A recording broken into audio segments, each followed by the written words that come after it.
Okay, you're in Microsoft Excel and you want to know how to use formulas in your conditional formatting. Now, in our first example, what we're going to do is format any rows where we have an overspend on the account. Now, for this example, we need to create a logical test. All formulas that are used for conditional formatting have to be a logical test. What does that mean? Well, they need to resolve to either true or false. Now, the way we're going to do that here is we're going to ask the question whether the variance is less than 0. So I'm going to write the logical test in a cell just so you can see how it works, and then we'll place that formula into our conditional formatting. So I would say, is this value here less than 0?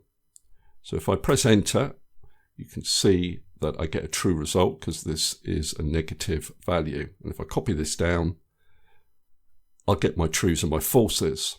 Now, the other condition for our conditional formatting is this department. So I only want to format records where the variance is less than 0, but also where the department is IT. So because there are two tests, what I need to do is put both tests in the AND function. And will return true if all tests are met. So after my first test, I'll put a comma. And I'm going to say, is B5 equal to IT? Now, I am going to need to lock that reference for E2, because as I copy the formula down, I always want to refer to that cell. So now, if I copy this down, you can see I get far less trues, because we're only now returning true where the department is IT. So what I'm going to do is I'm going to copy this formula, because we want to use this in our conditional formatting.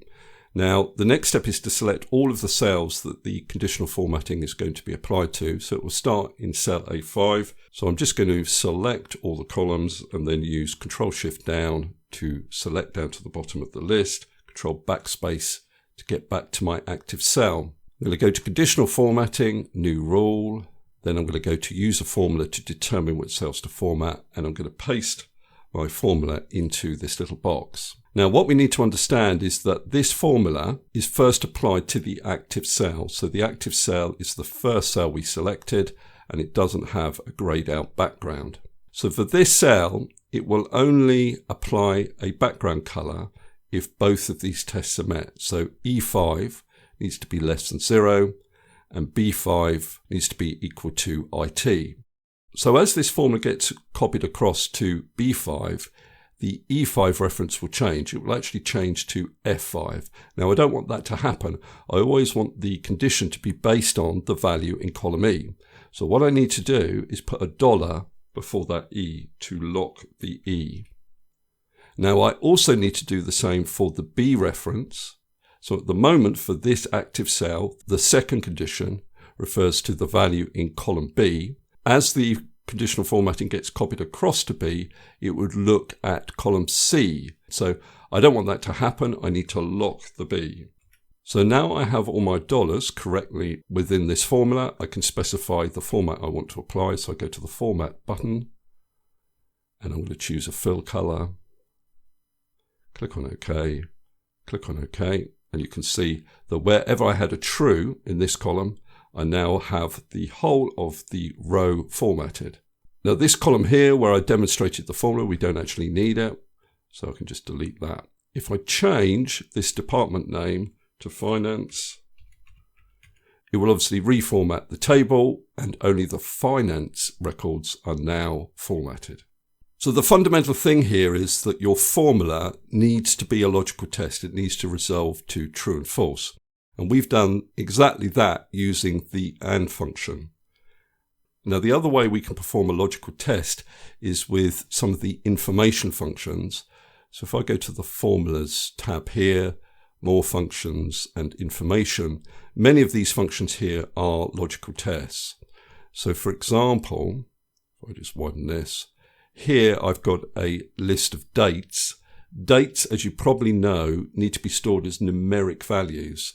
And if they've been typed in incorrectly, they will be stored as text. Now, normally in a spreadsheet, anything that is numeric is right aligned and anything that is text is left aligned. So you can easily spot any mistakes in terms of entering dates. Here, someone's actually left aligned all of the values, so it's not so easy to spot. So this is a great example of where we might use conditional formatting.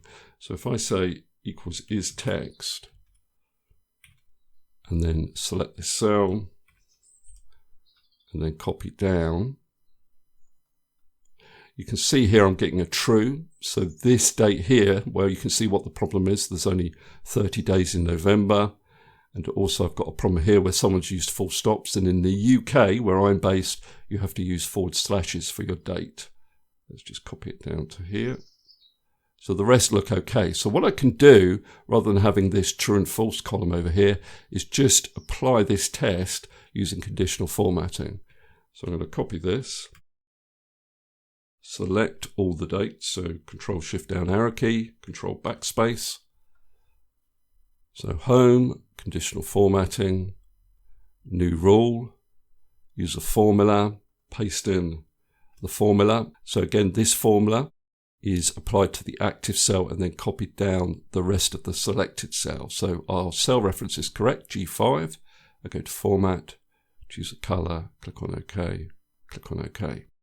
So again, it's formatted the correct values. Now I can also do this with ISFORMULA. If you wanted to, in your spreadsheet, clearly show which cells contain a formula and therefore shouldn't be overtyped, you could use ISFORMULA.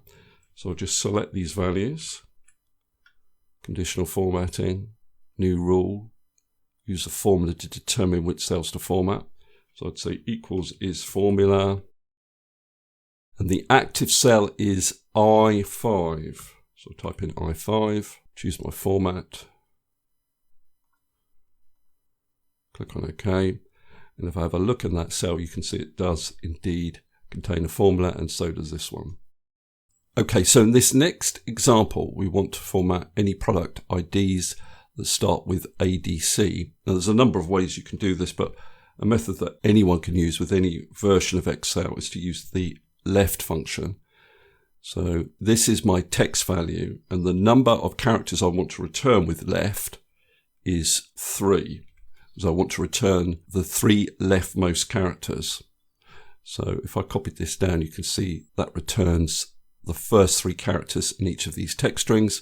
And my logical test would be, does that equal the value in P4? And I would need to lock that reference to P4.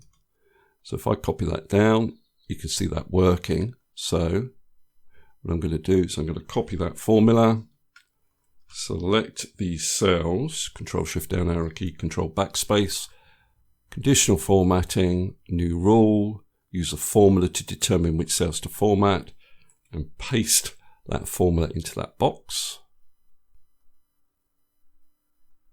Click on OK, and you can see it does the formatting for me. And I don't need these formulas there. That was just to demonstrate. Now with this one, what we want to do is format any values that contain this sequence of numbers 1, 2, 3, 4. I can use the search function. So I want to find this text, and I'm going to lock that reference within this text. Don't need to bother with start number. Close the bracket, press enter. Now if I copy this down, what it does is return a number if the text string is found. Now, the actual value of that number is irrelevant, but the fact that we've got a number there means that this text string is within these text strings.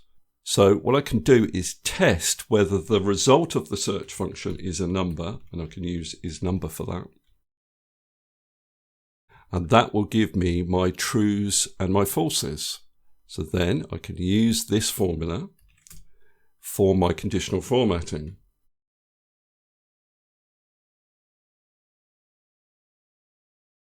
And we have the correct cells highlighted.